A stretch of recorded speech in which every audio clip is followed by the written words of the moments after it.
એવું ખરેખર ક્યાંક લાગ્યું કે હજુ અહીં ટાપુ જ છે. આ શહેરને, આ જગતને જે હરણફાળ દુનિયાએ 12 તરફ ફેંકી છે એ હજુ ક્યાંક આપણને બધાને સ્પર્શી નથી. આજે જે સ્ત્રીઓના સન્માન થયા ત્યારે બેઠા બેઠા એમના કપાળ ઉપર જ્યારે ચાંદલો ન જોયો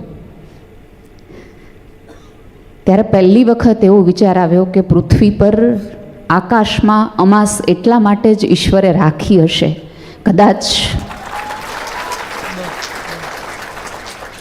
એક સ્ત્રીનું કોરું કપાળ જોઈને ઈશ્વરને પણ એવું થયું હશે કે 30 દિવસમાં એક દિવસ હું અમાસ પાળુની સ્ત્રીની ભાગીદારી કરાવડાવું.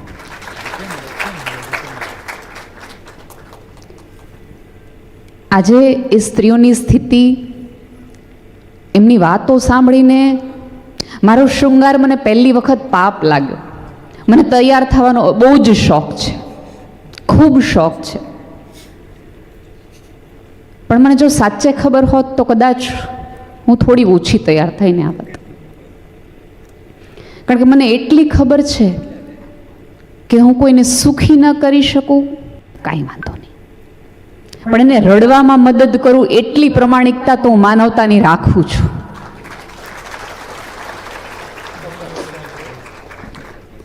એ તમામ સ્ત્રીઓને હું વંદન કરું છું.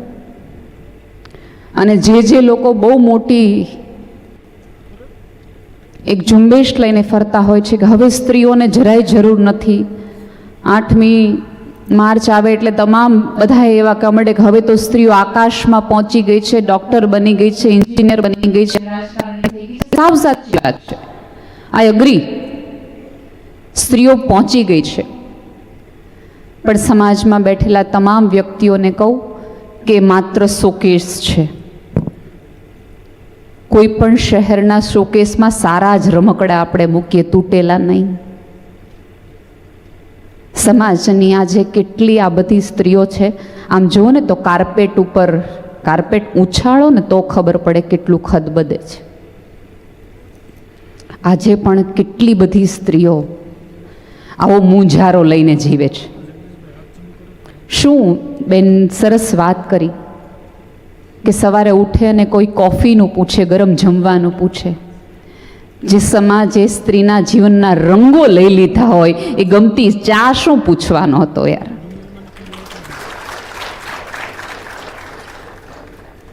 અને મને એવું થાય સમાજના એ તમામ વડાઓને 2 હાથ જોડીને વિનંતી છે કે એ સ્ત્રીના જીવનમાંથી આધાર તો લઈ લીધો છે, હવે આનંદ તો ન લ્યો ભલા માણા. સ્ત્રી માટે શૃંગાર એક જ આનંદ છે. અને તમને શું લાગે છે, તમારો આપી દીધેલો લાલ એકાદ ચાંદલો, આપી દીધી લાલ બંગડીની પરમિશન એ સ્ત્રીના જીવનમાં એ પુરુષની ખોટ પૂરી શકવાનો એટલો બળવાન છે એવું તમે હજી માનો છો? જરાય નહીં. રાધર એ કોરું કપાળ જોવે છે ને ત્યારે રોજ અરીસામાં એને અભાવ આપણે આપીએ છીએ કે તારી પાસે આ નથી, તારી પાસે આ નથી, એટલે તને જીવવાનો અધિકાર નથી, તને હસવાનો અધિકાર નથી, તને સાડીમાં પિન નાખવાનો અધિકાર નથી, તને ચપ્પલ પહેરવાનો અધિકાર નથી, તને સારા કામમાં વચ્ચે આવવાનો અધિકાર નથી, જ્યાં શરણાઈઓ વાગતી હોય તે તારો મોઢું જોવાનો અધિકાર નથી. પોતાનો સગ્ગો દીકરો પતિ ગુજરી ગયો હોય અને મોટી થઈ એ પોતાનું પેટ કાપીને જે દીકરાને મોટો કર્યો હોય એ દીકરાનું તોરણ જાન આવે ને માએ ચાંદલો નહીં કરવાનો. અરે સમાજના રિવાજને હું ફટ કરું છું. જેના શરીરમાંથી શરીર છૂટું પાડી પોતાના લોહીમાંથી માંસ જેનું બનાવ્યું હોય એ દીકરો તોરણે ચડે એની માને તમે એમ કહો તું ચાંદલો ન કરતી. આ જગતની એક પણ સ્ત્રીના આશીર્વાદમાં એટલી તાકાત નથી જેટલી એના શુકનમાં છે. અને સોરી ટુ સે બેનો, આમાં એક પણ પુરુષ વચ્ચે નથી આવતો. આ તમામ રિવાજો એક સ્ત્રી ચલાવે છે. એટલે જો તમે એવું માનતા હો કે આ પહેલી લાઈનના કોઈ પુરુષો કે બહાર રહેલા પુરુષો તમને આડા આવે તો રહેવા દેજો. જ્યારે કોઈ પણ આવી વિધવા સ્ત્રીના હાથમાં લાલ બંગડી જોઈએ છે ને તો ચાંદલાવાળી સ્ત્રી પૂકીએ છે. જોયું? હજી હમણાં એનો વર ગુજરી ગયો ને. આ જગતના એક પણ પુરુષને હાથમાં નજર નથી જતી કે એને બંગડી પહેરી છે કે નહીં, એને ચાંદલો કર્યો છે કે નહીં, એનો પતિ છે કે નહીં. અરે તમે એટલું બધું આ કોઈ સ્ત્રીને પતિ છે કે નહીં, એ ક્યાં જાય છે, ક્યાં જાય છે, એના કરતાં તમારા સંતાનો ક્યાં જાય છે ને એની ખબર રાખો, તો તમને ખબર પડે. કોઈક સ્ત્રી મજામાં રહીએ, આનંદમાં રહીએ, એટલા આ સમાજને એટલી બધી તકલીફ શેની થઈ જાય છે. અને સંસ્કૃતિના પાયા એટલા બધા નબળા છે કે જે એક વિધવા સ્ત્રીના ચાંદલા કરવાથી કે એના સાડીના છેડાના પિનથી હલી જાય, એટલા 5000 વર્ષની સભ્યતાના પાયા એટલા નબળા, એટલા બધા નબળા. જે કૃષ્ણની તમે વાત કરો છો, આજે તમે ભગવદ્ ગીતા, એ કૃષ્ણે કેટલી સ્ત્રીઓ, આમ આપણે શાસ્ત્ર પ્રમાણે જોઈએ તો કેટલી રાણીઓ પટરાણીઓ એને હતી, કોઈ કહેશે મને? 16000. હું હું માહેર નથી ધર્મની, પણ મને અંગત રીતે એવું લાગે કે કૃષ્ણ જેવો કૃષ્ણ પણ પૃથ્વી પર આવ્યો ને તો એક સ્ત્રીના એ 16000 સ્વરૂપ જોઈ શક્યો. એનાથી વધુની શક્યતા તો હજી છે. એ 16000 કળાઓ તમે ગણો, 16000 સ્વભાવ ગણો, 16000 રંગો ગણો. કૃષ્ણ જેવો ભગવાન તો એ સ્ત્રીના આટલા જ રંગોને માપી શકે. એનો અર્થ એ છે કે હજી તો કેટલાય રંગો સભ્યતાએ જોવાના બાકી છે. અહીંયા બેઠેલી તમામ સ્ત્રીઓને કહું છું, ફરીને યાદ કરાવું છું કે આકાશ તો છે ને એ દરેક સ્ત્રીનું મૂળ છે. પૃથ્વી છે એ તમારું મૂળ છે, આકાશ તમારું ગોત્ર છે, દરિયો તમારો સ્વભાવ છે, વિશાળતા. એક સ્ત્રીના નાનકડા 26ની કમરનું શરીર હોય, આટલું એવું ગર્ભાશય જે દેખાતું હોય, એ 9 મહિનાની અંદર પહોળું થઈ જાય, ખબર ન પડે. એને એમ થાય કે આટલી જગ્યતા આવી કે આ ઈશ્વરે મૂકેલી માત્ર ગર્ભની શક્યતા નથી, પૃથ્વીના તમામ સર્જનની શક્યતા એના વિસ્તારમાં છે. ઇલાસ્ટિસિટી જે ફાવશે દોડશે એ છે, એ માત્ર એના સ્વભાવમાં નહીં, એના શરીરથી લઈ, મનથી લઈ, આત્મા સુધીનું છે. તમે જુઓ, લગ્નના માંડવાની એની બધી વ્યવસ્થાઓ હોય ને તો સ્ત્રીઓને 1-2 રૂમમાં આપી દીધેલા હોય. એ 1-2 રૂમની અંદર 20 જણા રહી શકે ને તો 40 સ્ત્રીને તમે બેસાડી શકો, પણ 20ના રૂમમાં તમે 30 પુરુષને રાખજો, એ નહીં રહીએ. એમ કે મૂંઝારો થાય, કારણ કે મૂંઝારાનો એને અનુભવ નથી, એટલા માટે. એમાં એનો વાંક નથી, પણ એને સકડાશનો અનુભવ નથી. એને ખબર છે કે આપણે જઈએ એટલે જગ્યા થઈ જાય. આજ સવારે અમે લોકો જમવા ગયા ને ત્યારે વેઇટર આવ્યો અને એટલા પ્રેમથી મને પૂછ્યું, શું લેશો? મેમ અહીંયા બેસો. એટલે અમારી સાથે ભાઈ, આપનું નામ? સોરી, કિરીટભાઈ આમ એટલું બધું જોતા હતા કે આટલા બધા બહેનોને કેવું સરસ પૂછે. એટલે મને એમ થયું કે પુરુષના મોઢા ઉપર સવાલ છે. એટલે મેં એમને કીધું, અમને સ્ત્રીઓને છે ને હોટલ રેસ્ટોરન્ટ પર જમવા જવાનું બહુ જ ગમે. અહીંયા દરેક ભાઈઓને એક અનુભવ હશે કે બહેનોએ સૌથી વધુ કદાચ જીદ કર્યો, બહાર લઈ જાઓ ને જમવા, બહાર લઈ જાઓ ને જમવા. અમને હું રસોઈ કરતા નથી આવડતી. એવું છે? બધું જ અમે પનીર ટીકા, બન્ના ટીકા, મંચુરિયન ગૂગલ કરી યુટ્યુબ કરીને બનાવી દઈએ, સેકન્ડમાં બનાવી લઈએ, હોટલવાળા કરતાં સારું બનાવી લઈએ. પણ અમે જઈએ, એકાદ માણસ અમારી માટે પણ દરવાજો ખોલે, અમને રાણી જેવી ફિલિંગ આવે. એકાદ વ્યક્તિ અમારી માટે જગ્યા કરે, એક સ્ત્રી માટે કોઈ જગ્યા કરે કે બેસો મેમ, બેસો અહીંયા. અમને કોઈ પુરુષ એવું પૂછે કે તમને શું ભાવશે? યાર, કોઈ પૂછ્યું જ નહીં. એટલે કોઈક વ્યક્તિ અમને એમ પૂછે કે ભાવશે, 3 જગ્યાએ અમે ના પડી કે અમને ન ભાવે, કારણ કે અમને એમ થાય કે અમને ના પાડવાનો અધિકાર છે. અને અમે બિંદાસ કહી શકીએ ટેસ્ટ બરાબર નથી, આના કરતાં તો હું સારું બનાવું. આ જે લક્ઝરી છે ને ફીલ કરવાની, આગળ બેઠેલા મેડમ મારી રામમ કરે છે, એમ શ્યોર એ સહમત છે. આપનું નામ? નીલમબેન. યસ, નીલમબેન ક્યાં નામ આમ કરે? સાચી વાત છે. આ લક્ઝરી અમારે ફીલ કરવી છે. અને પુરુષ માટે આમાંનું કશું નવીન નથી, કારણ કે જેવું જાય એટલે તમામ બધી સ્ત્રીઓ પોતાના છોકરાને કહી દે, પપ્પાને બેવા દે, થાકીને આવ્યા છે, પપ્પાને રહેવા દે. દરેક ઘરમાં પપ્પાની ડાઇનિંગ ટેબલની ચેર ફિક્સ છે, મમ્મીની નથી. એ તરત જાય એટલે દીકરો જગ્યા કરી દે, ટેબલ ચોખ્ખું કરી દે, કારણ કે જો ટેબલ ચોખ્ખું ન હોય પપ્પાનો મગજ જાય, ધડબડાટી બોલી જાય. અને સવારથી આગલી રાતથી અમે પૂછ્યું કે તમે શું ખાશો, હે તમે શું ખાશો. અને દરેક સ્ત્રીનો સામાજિક પ્રશ્ન, રાષ્ટ્રીય પ્રશ્ન, સાંજે શું રસોઈ કરવી. એટલે પુરુષ આ બધા પ્રશ્નોથી કંટાળે છે અને અમને કોઈ પૂછતું નથી, એટલે અમને હોટલ રેસ્ટોરન્ટમાં વધુ જવું હોય છે. ખાવા માટે નથી જવું, બાકી અમે ડાયટિંગના જ રવાડે છીએ. પણ ઓલી જે લક્ઝરી મળે છે ને, કંઈક સ્પેશિયલ છે, જે ફિલિંગ મળે છે ને, અમે તમારી સાથેના છીએ એવું જે કોઈક વ્યક્તિ ભલે પૈસા દઈને તે પણ અમને આપે છે ને, એ લક્ઝરી ફીલ કરવા માટે સ્ત્રીઓ જીદ કરે છે કે લઈ જાઓ.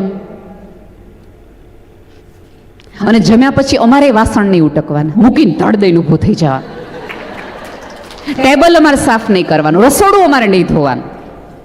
આ બધી જે અમારે એ થોડીક વાર માટે, ભલે 30 દિવસમાંથી 1 દિવસ પણ અમને જો ફ્રી ટાઈમ આવો મળતો હોય તો અમારે લેવો છે, અમારે લઈ લેવો છે.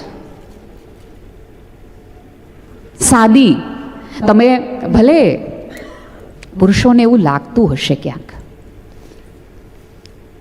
કે સ્ત્રીઓ બહુ ડિમાન્ડિંગ છે, સતત માગ્યા રાખે છે. પણ એનું કારણ શું છે ખબર છે? અમારા પપ્પા જ્યારે દીકરી જન્મે ને કુટુંબમાં, એટલે માને એમ થાય કે દીકરીને ખોટી આદત નથી પડી, કાલ સવારે કેવું સાસરું મળ્યું તો, એટલે માં એને કરકસર શીખવાડે, બધું આપે નહીં, એવું બધું શીખવાડે. અને પપ્પા એક ચિંતામાં હોય, કાલ ક્યાં એને ખબર છે કે એને કેવું સાસરું મળે છે, એટલે બધું આપો.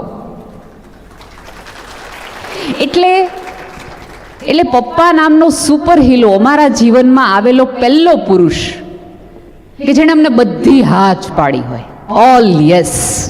કોઈ દિવસ અમારા પપ્પાએ ના ન પાડી હોય, એણે ગજા કરતાં વધુ મોંઘી ગિફ્ટ અમને આપી હોય. એટલે અમે જ્યારે ઘરની બહાર નીકળીએ અને સાસરે જઈએ એટલે અમારા મનમાં કયા પુરુષની કલ્પના છે? બધી હા પાડે, ગજા કરતાં વધુ આપે એવા પપ્પા, કે અમારી ભૂલ ન હોય ને અમે રિસાઈને સૂઈ જઈએ તો એમ કે હાલ મારો દીકરો જમી લે, કાલ લઈ આવીશ. એટલે અમને એવું થાય કે અમે અહીંયા આવશું ને તો અમને આવી ટ્રીટમેન્ટ મળશે. પણ અમને સમાજ શીખવતું બહુ વાર લાગી કે પપ્પા અને પતિમાં ફરક હોય. એ તમે મોઢું ફેરવીને સૂઈ જાઓ તો એ તમને ન કહે, રાધર અમારે સોરી કહેવું પડે, ખાઈ લ્યો ને સોરી, બસ હવે નહીં કહું, હવે તમે કહો. ફર્ક છે.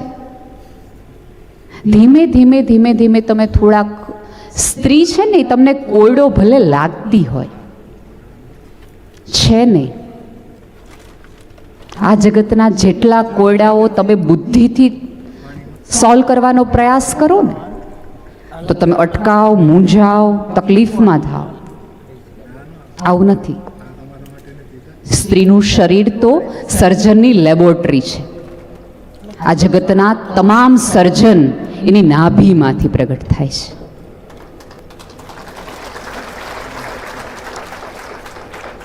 અને અમે સ્ત્રીઓ કુદરતની કરેલી તમામ ભૂલો બ્યુટી પાર્લરમાં જઈ જઈને અમે સોલ્વ કરી આવી. ડાર્ક સર્કલ આપ્યા હોય, થોડો કાળો રંગ ઉપર આપ્યો હોય, તમે થોડું બ્યુટી પાર્લરમાં જઈને થોડા ધોળા થઈ આવીએ, વાળ બરાબર ન આવ્યા હોય તો વાકડિયા આવ્યા હોય તો સ્ટ્રેટ કરાવી આવીએ, સ્ટ્રેટ કરાવ્યા હોય તો વાકડિયા કરાવી આવીએ. શું કામ? હમણાં થોડા વખત પહેલા એક કાર્યક્રમમાં મારે જવાનું થયું. 2 પ્રસંગો આ કાર્યક્રમના જ છે. એ કાર્યક્રમમાં ભાવનાબેન, એક ભાઈએ એવું, મારી પહેલાંના પૂર્વ વક્તાએ એવું કીધું કે હવે આ દેશની નારી બહુ જ આગળ નીકળી ગઈ છે, બહુ આગળ નીકળી ગઈ છે. પણ હવે આ સમાજની, આ યુગની સ્ત્રીઓ જે છે એમના કુખે ભગતસિંહ, શિવાજી જેવા સંતાનો ન આવી શકે. શું કામ ન આવી શકે નીલમબેન? કારણ કે આ સ્ત્રીઓ ઊભી ઊભી પાણીપુરી ખાય છે. કે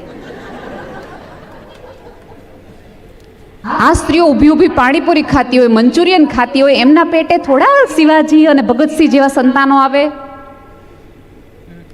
ફિર બારી આઈ મેરી, મૂકું તો નહીં જ.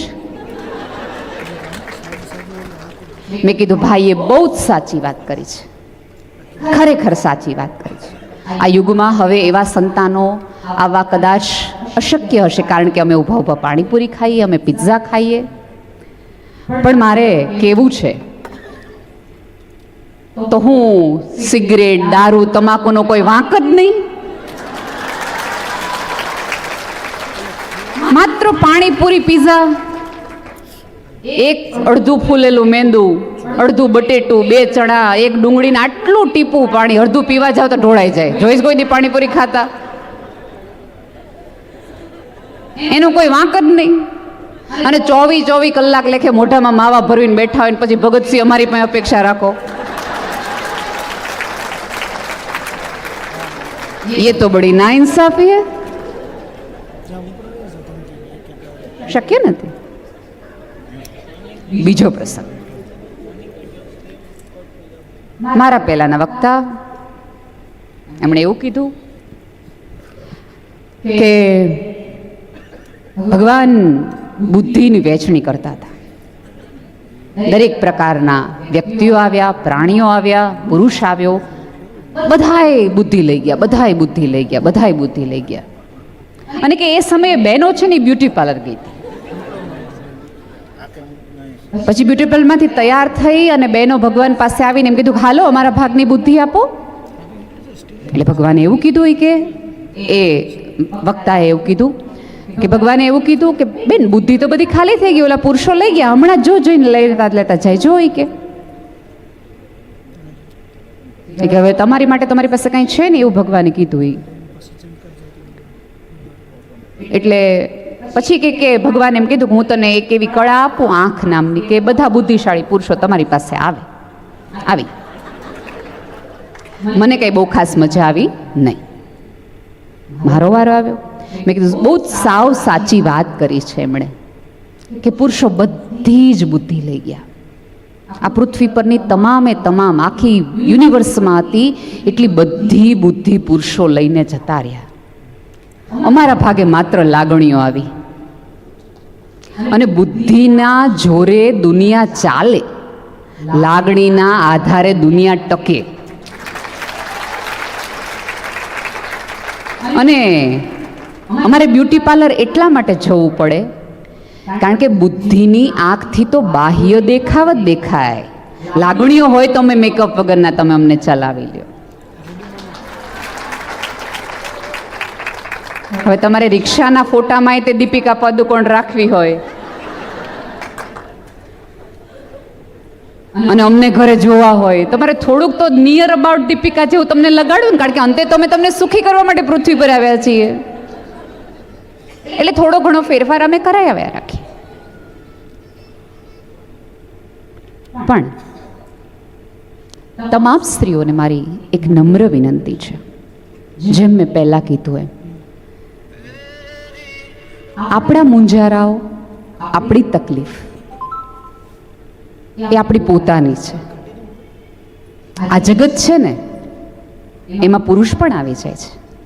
આ જગત તમને રોતા જોવા માટે આતુર છે કે તમે રડો, તમે પછડાવ, તમે પીડાવ, તમે પીસાવ, તમે ઊભા ન થઈ શકો, તમે લોહી લુહાણ થાવ.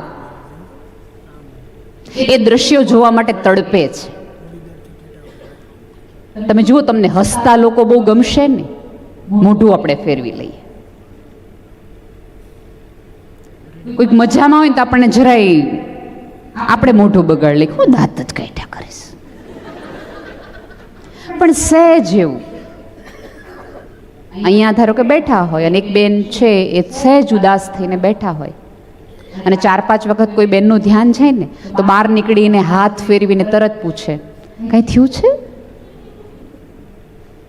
એટલે ઓલા બેન સરસ સંસ્કારી એવા હોય, ના ના ખોટું ન બોલ, તારી આંખો કે જ છે કે તને કંઈક થયું છે. એટલે ઓલાને તરત એમ થાય કે આ મસીહા મારા જીવનમાં આવે છે, કે જેને મારી પીડામાં રસ છે, જેને મારી પીડા દૂર કરવામાં અથવા તો મને શેરિંગમાં કરવા માટે છે. એટલે આપણે સ્ત્રી વ્યક્ત થવાનો સ્વભાવ, રાહ જોઈને બેઠા હોઈએ, આંખે પાળ બાંધીને બેઠા હોય, પુલ બાંધીને, કે સહેજ કોક રૂમાલ આપે તો વરસી જઈએ. પણ એ રૂમાલ નહીં, એ લોકો કાગળ લઈને આવ્યા હોય, કાલ સવારે બ્રેકિંગ ન્યૂઝ બનાવવા માટે આવ્યા હોય. તમને સાંભળે, તમને પાણી આપે, તમને હાથ ફેરવે અને પછી એમ કે બેન આવું તો ચાલ્યા રાખે, જીવન છે, સ્ત્રીનો સ્વરૂપ ભગવાને આપ્યું છે, આવું બધું ચાલ્યા રાખે. વળતી વખતે 3 જણાને ફોન કરે, શું નવીનમાં? એટલે સામેવાળો એમ કે કાંઈ નવીન નથી. લે તો તમને કાંઈ ખબર નથી લાગતી. ઓલા બેન નહીં, ઓલા ભાઈ, એનો વર ભલે આમ આપણે એમ લાગતો હોય, ફેસબુક ઉપરથી આપણને એમ લાગે કે બેને બહુ ભોળે છો, પણ એવું કાંઈ છે નહીં. હમણાં મળી હતી નેહલબેન વાળા કાર્યક્રમમાં, તરત પૂછ્યું તો બિચારી રોતી, ધ્રુસકે ધ્રુસકે રોતી. આવું છે બધું, હાલો ત્યારે મજામાં. એ બેન ઓલાને ફોન કરે, શું નવીનમાં? ઓલા બેન કે મને કાંઈ નથી ખબર. લે બહુ કરી.